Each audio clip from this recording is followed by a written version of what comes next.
Армысыздар, құрметті тыңдармандар, арнамаға қош келдіңіздер. Бізде бүгін тағы да бір жаңа әңгіме. Әңгіме ұнап жатса, лайк басып пікір қалдыра кетсеңіздер. Наған шықтың дауысының ащысына-ай, тіптен ұйқы бермеді ғой, деді шешем. Ал әкемнің оянып кеткен, тамағын кенеп, ағаш төсекті шықырлатқанда бірақ білдім. Барлығымыздың ұйқымызды бұзған 3 жастағы жиен қарындасым еді. Ақлима жылауын тоқтатпағасын шешем орнынан тұрып, әпкем жатқан бөлмеге барды. Оның ағаларына еріп, тоған суына шомылып жүргенін көрген едім. Содан суық тигізіп алса керек. Шешем өзіме талай қолданған ем-домды Ақлимаға жасағанын сезіп білдім. Ол ыстық сүт ішкізіп, аяқ қолды, арқа мен кеудені қойдың құйрық майымен сылау. Ем жасалып біткесін жарты сағаттан кейін барып, біздің үйде тыныштық қайта орнағандай болды. Барлығы қалың ұйқыға кетті. Мен ұйықтай алмадым. Малды көріп, әрі байлаудағы ақ табанды босатпақ болып тысқа шықтым. Жаздың соңғы күндері болатын. Дала салқын екен. Қора жаққа қарай жүрдім. Қойлар жатқан қашарға жақындағанда қызыл шоқты көзім шалды. Оның шылым шегетін үйге келген күннен ақ байқағам. Алғашында бұл қылығына жыным келді.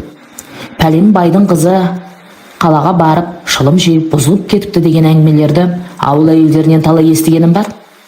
Кейіннен кешіріммен қарай бастадым. Әйтеуір көрші көлең, басқалар біліп қоймаса екен деп тілеймін. Әпкемнің түтіндетіп отырғанын бұл жолы да көрсем де көрмегендей болып үйге кіріп кеттім.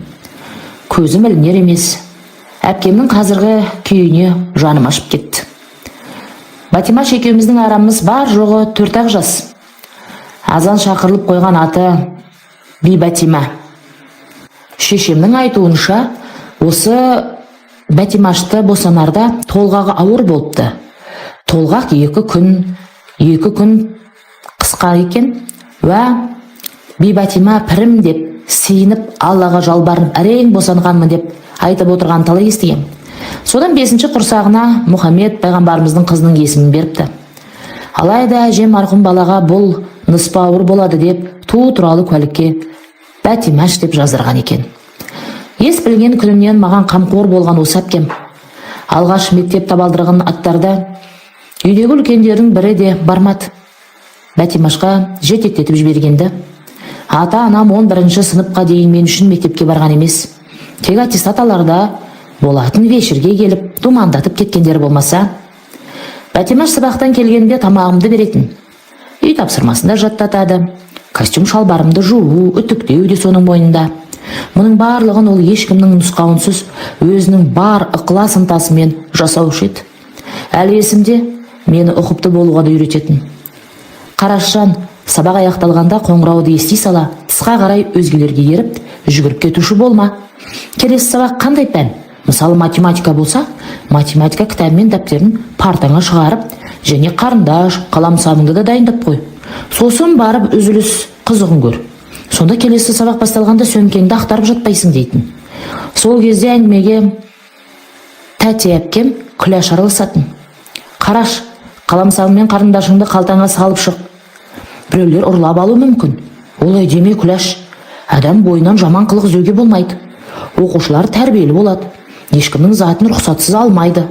Қарашжанның сынымында ондай оқушылар жоқ деп сіңлісінің күдігін сейілтіп тастаушы еді. Әпкем үй жұмысына өте пысық болатын. Сабағы да кіленбес тұғын. Сондықтан оған әжемнің, әкем мен шешемнің дауыс көтергенін естімеппін. Үйдің сүт кенжесі, яғни еркесі болғасын, менің де бетімнен ешкім қақпайтын. Ал қалғандарын айғайдың астына алып жататын. Үлкен болғасын ба, ағам Есімбек пен қыздың үлкені Айна таяқты жейтін. Менің жеке меншік әпкемнің бір қызық сүйікті ісі болатын. Ол құлақ тазалау. Әжемнен бастап маған дейін құлағымызды тазалап беруші еді. Тек қана анам ғана маңына жолатпайтын. Осы қыздың құлақ шұқылауы несі деп жақтырмай отыратын. Монша жаққан күні барлығымызды кезекке тұрғызушы еді. Мен 5-ші сыныпты аяқтап, 6-шыға көшкенде Бәтимаш 9-шы сыныпты үздік аяқтап, мектеппен қоштасты. Қазір есімде, жоқ үлкендердің бе, әлде өзінің шешіммен ба, қалаға оқуға аттанды. Көп кешікпей колледж студенті атандым деп жақсы жаңалықпен барлығымызды қуантқан еді. Қаладан 2 апта сайын келіп тұрды. Маған құр қол келген емес. Мен 9-шы сыныпқа ауысқанда ол менің бетімді сұғуды әдетке айналдырды. Маған әпкемнің құлақ тазалап бет сұғуы ғана оғаш көрінетін. Қалған барлық жасаған ісіне, сүйісіне қарайтын. Мектепті бітірген жылы ол колледжін қызыл дипломға аяқтады. Ауылда көп аялдамай Талдықорғаннан асып Алматыға кетті. Ол жақта университетке сырттай түсіп, білек сыбана жұмысқа кірісті. Біз қаламыз ба? Алматы қайдасын деп Талдықорғанды менсінбей, Алатаудың баурайынан бірақ шықтық. Алайда Батимаштай жолым жеңіл болмады. Оқуға түсе алмай, медеуді көргеніме риза болып ауылға қайттым. Біздің сыныпта 15 бала оқыған. Барлығы да колледж, университет студенттері атанып, ауылда алшаң басып жүр екен. Араларында өз күшімен оқуға түскендер де бар. Енді біреулері ақылы бөлімге құжаттарын тапсырып келіпті. Шешем өмірінде алғаш рет маған ұрысты. Ұрысқанда Алматыдан келген күйі: «Әй, ойының осылғыр. Оқы дегенде оқымай, қыста шаңғы деп, жазда доп деп, дала безер болып еді» деп бастаған еді. Бірақ әжем жарықтық: «Қақабайға сөйлеме» деп арашылап алды. Әкем үндемеді. Қойдың соңына салды да жіберді. Тамыз айы аяқталарда мені қойдан әкемнің өзі құтқарды. Өмір бақи мал дәрігері болған әкем: «Балам, малдың жаманын ЛПС-ға, баланың жаманын сыпытуға деген бір жылың құр кетпесін. Талдықорғандағы кәсіби техникалық мектепке барып, ертең құжатыңды өткіземіз» деді. Бір жылдың ішінде фермер арендатордың дипломын, көлік жүргізуші куәлігі мен тракторшының мамандығын алып шығасың. Қазір ауылда трактористер ғарышкерлердей сыйлы, ауылға келгесін трактор алып беремін деп және қызықтырып қойды. Алайда тракторшы болмадым. Әкейдің мақсатын быт-шыт қылған осы Бәтимаш болатын. Талдықорғандағы бір жылдық оқуым аяқталысымен әпкем мені бірден Алматыға алып кетті. Шешемнің: «Әй, мына оқуға түсіп қарқ қылмас» дегені 2-ші жыл тағда расталды. Үн жырған түсті. Маған үміт артқан, мені жандай жақсы көретін әпкемнің алдында өзімді қатты жазықты сезіндім. Бірақ ол қабақ та шытқан жоқ. Оқудың ақшасын өз мойнына алып, құжатымды ақылы бөлімге тапсыртып, қыркүйекке дейін демалып кел деп ауылға аттандырды да жіберді. Бұның бәрін мен қалай ұмытайын? Ол кезде Батимаш бар жоғы 24 жаста еді ғой. Оның жасындағы кейбір қыздар ойын күлкі қуып жүргенде ол мені оқытты. Ата-анамызға көмектесіп тұрды. Әлі есімде, анамның туған күніне сауып ішіп отырыңыздар деп сиырды сыйлаған еді. Вот это оригинальный подарок для аулбайских деп орысша оқыған айна әпкеміз күлген болатын. Ол сиыр құтты болып, кейін үйдегілер 10 бұзауға дейін тартатын болды. Айтып айтпай не керек, Бәтимаш барлығымызға көмектесті ғой. Бос уақыты болмайтын. Түркиядан тауар тасиды, оны сатады. Арасында тіл меңгерем деп арнайы курстарға барады. Оның сыртында көлік жүргізуші де бір достарынан үйреніп жүретін. Ал қазір болса, міне, бос. Таңнан кешке дейін әйтеуір 3 баласын айналдырады. Бұрындағыдай емес, үй шаруасына қол тигізгісі келмейді. Күйеуінен ажырасып келгелі бері көңілсіз. Еш нәрсеге зауқы жоқ. Барлығымыздың қабағымызға қарап тұрады. Өз үйінде өзін бөтен сезінеді. Жоқ, бәлкім ол қазір бөтен үйде жүрген болар. Өйткені қазақ қызды жат жұрттық демеуші ме еді. Алайда шешем: «Ішіме сыйған бала сыртыма да сияды» деп көшіріп алып келді.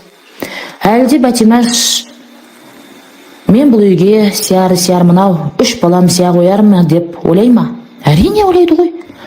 Әмбе әкемнің қыздарын, балаларын бұл немере емес, жең ғой деп шеттетіп отыратын да бар. Қай ана балаларын әкесіз өскен қалайды дейсің? Өліп қалса бір сірә: «Мама, біз неге папамызбен бірге тұрмаймыз?» десе, не деп жауап береді? Папаларың наркоман болып кетті деп айта алмайды ғой. Әрине, жазығы жоқ, өз балаларының жанын жараламайды. Қазір әпкемді мен білетінде, білмейтінде не бір ой жегідей жеп жатыр-ау. Осылайша өткен кеткенді еске алып жатып, сағат тілінің түнгі 4-ке жеткенде байқамаппын. Қойдың кезегіне тұру керектігі есіме түсіп, тез ұйықтауға тырыстым. Енді бар жоғы 2,5 сағаттан кейін қайтадан тұру керек. Ауылда таусылмайтын жаздың тағы бір ұзақ күні. Жазда күн шіркін, жердің бетін шыжғырып, ұясына зорға дегенде кіреді емес пе? Біздің жақта қой қорадан 6:30-да өріске шығады. Түскі 11-ге дейін жайлады да, сағат 4-ге дейін үйіздейді. Міне осы уақыт аралығында көзді іліп алуға болады. Содан кейін түнгі 9-ға дейін малды жаясың. Бүгінгі қой кезекке Бәтимаштың үлкен баласы Ернарды қасыма алып алған болатымын. Маған күні бойы ермек болды. Мен қойдан шаршап, түнде ұйықтамағанды көз-көзіме жабысып келгенде Ернар сыр берген жоқ. Қой қоралап жатқанында ол кешкі асында ішпей атасының артына мінгесіп, өрістен келмей қалған тайыншаларды іздеуге кетіп қалды. Үйге кірсем, шешем ашулы екен. Көшкен үйдей болып жатырмыз. Мынау заттарыңды жинасаңшы, бір жерге реттеуге болмай ма? Не болған саған, Бәтимаш? Түске дейін 2 бүктеліп жатасың. Сен ғана байдан шығып жатқансың ба? Қазір елдің бәрі ажырасып жатыр. Қайта сол наркоман байдан құтылғаныңа тәубе деп айт. Мама, балалардың көзінше олай айтпаңызшы, деді бағанадан бері шешемнің сөзін үнсіз тыңдап тұрған Бәтимаш. Білсін, әкелердің қандай екен. Ақлима қыз бала, ол сені түсінеді. Ал мына 2 ұл ертең әкесін іздейді. Сені жазғыратында солар болады. Неге біз әкесі өстік деп? Айтпақшы, Ернарың қайда? Қарашпен қой бағуға кеткен. Осы кезде мен келдім дегенде есік аузынан ас ішетін бөлмеге қарай сәлеметсіздер ме деп өтіп кеттім. Мені көрген бойда шешем бірден: Бәтимаш, тыстан самауырыңды алып кел, Қараштың тамағын берейін деп бұйыра сөйлеп, дастархан әзірлей бастады. Әпкем самауырымды алып келгенімен дастархан басына отырмай, балалардың қасына ертіп түпкі бөлмеге кетіп қалды. Әй, барлығыңа жеке-жеке шай қайнатып береміз бе? Бауырыңмен бірге отырып тамақ ішсеңші, деді шешем. Бәтимаш жауап қатпады. Әй, мына қатын меңіреу болып қалған ба шамасы деп, шешем маған шайын құя бастады. Кешкі асты ішіп біткенше апам Бәтимаш жайлы айтты. Жалқау болып кетіпті, ешкіммен сөйлеспейді. Бәлкім анау қанып безер күйеуі басын оқытып тастаған бекен, дейді арасында маған сұраулы жүзбен қарап. Одан Бәтимаштың балаларын ертіп суға түскенін айтып шамданды. Жас қыз болса да бір сірә 2 санын жалтыратып суға шомылған несісін алған? Үйде душ бар емес пе? Мен шешемнің айтқанына бас шұлғып қана отыра бердім. Бағанадан бергі әңгімені әпкемнің естіп жатқанын ішім сезеді. Сондықтан тамағымды тез-тез ішіп алып, жататын бөлмеме кетуге асықтым. Күн артынан күн еріп, уақыт өтіп жатты. Кісі киіктен кеткен әпкем бұрынғы қалпына түсе бастады. Жүзінен күлкіде көретін болдық. Әр кезде қыз бала өзіне әртүрлі құрбыз дей ме, кім білсін? Әпкемнің араласатын ендігі достары да өзі сынды, кеуінен ажырасқандар. Бұрын соңды тұрмыс құрмағандар мен үйде отырып бала туып алған келіншектер. Солармен кездеседі, солармен ымжымдары бір. Кей күндері 3-4 бас қосып қалаға қыдыруға кетеді. Қалта телефоны арқылы біреулермен хат жазысуды шығарды. Ешкімге көрсетпей сыра да ішетін болды. Бір күні әпкем қаладағы кезекті бір серуенінен келгенде шешемнің кәріне қатты ілікті. Кешкі уақыт болатын. Тайлы тұяғымыз қалмай тамақтанып отыр едік, Бәтимаш келді. Барлығымызбен амандасты да қос ұлы Ернар мен Бегнардың бетіне сүйіп, Ақлимасын бауырына басты. Анам жақтырмай қарап: саған бала не керек? Тағы да қыдырмадың ба? Мама, қойыңызшы. Не қойыңызшы?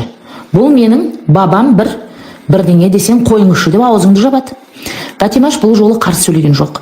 Балаларын ертіп өз бөлмесіне кетіп қалды. Шешем орнында отыра алмады. Түрегеліп артынан барды. Бұл жолы дауысы тіптен қатты, әрі ашулы шықты. Әй, сен осы сөзді неге аяғына дейін тыңдамайсың? Тіпті өзің бой жеткен қыздай бұраңдап кеттің ғой. Мама, ертең сөйлесейікші, басым ауырып тұр. Басым ауырып тұр? Іш пиваңды. Бәтимаш бұл жолы шыдамады, білем. Ол айғайға басты. Ішемін бе, тартамын ба, өзім білем. Мен қазір жас қыз емеспін. Я же женщина. Бәлем, тілің шығайын деген екен ғой. Пәленбей жылы анау наркоман байының күні болғанда ұмытып кеттің бе? Бәрі маған дәу. Мына түрімен мені жылуға да тайынбайсың. Мықты болсаң дүкеніңе, астындағы машинаға ие болмадың ба? Ең ақыры алтындарыңа дейін ана байың сатып жіберген. Көрінгенге жем болып келіп, енді отқа айдасам боққа қашады. Батимаш та қарап қалмады. Сіздің ойлайтыныңыз ақша, дүние. Иә, бәрінен айырылып қалдым. Оның бәрі маған сіз алып бердіңіз бе? Ең ақыры төсек орнымды, ұзату тойымды да өзім жасағам. Осы уақытқа дейін маған қандай жақсылық жасадың? Қазір менің түгім жоқ, содан кейін саған керек жоқпын. Шешем үндемей қалды. Менімен бірге бәрін тыңдап отырған әкем орнынан тұрып, шешем мен әпкем ұрсып жатқан бөлмеге енді. Батимаш, шешеңе олай сөйлеме қарағым, деуі мұң еді. Мына Алқаш байға 40 жыл қатын болып, жетеуің аман есен жеткеніме риза болыңдар. Маған қандай жақсылық жасадың? Дейді ғой. Сен менің ақ сүтімді ақтай алмассың, деп шешем баж ете түсті. Қос тарапты татуластырам деп келіп, таяқтың бір ұшы өзіне тигеніне жыны келген әкем еденді бір теуіп тысқа шығып кетті. Анамның ауыр мінезі маған жақсы таныс. Сондықтан әпкемді сабырға шақырып, ортаға мен де келгіп кергенмен. Араласпа, сенің де мені жақтырмай жүргенді білем. Мені естімейді дейсің-ау. Өткенде үйге кіріп келіп, мамама анау Ханшайым әлі ұйықтап жатыр ма деп кекетіп қоясың. Кіп-кішкентай баламды ол қойға саласың. Үйші мені өзі аңдып жүреді. Менің бір ағам сияқты. Осылайша менің аузымды жауып тастады. Бірдеңе айтқым келді. Ауызға сөз түспегенсін мен де әкемнің артынан кеттім. Мен соңымнан Ернар шықты. Мінезі қиқар бала есік алдында өзімен өзі отырған мысықты бір теуіп, қораның төбесінде жинап отырған шөптің үстіне жайғасты. Ағасының артынан іле шыққан Бегнар қара ауыздың бауырын көтеріп, қалған күшіктерін қойнына қысып, әкем екеумізге жалтақ-жалтақ қарап, екі көзі мөлдіреп, үйдің бұрышына барып отырды. Үйдегі айғай біразға дейін жалғасты. Сосын барып кішкентай Әклиманың жылағаны естілді. Оған шешем мен әпкемнің өксіген дауыстар қосылды. Содан кейін барып шаңырағым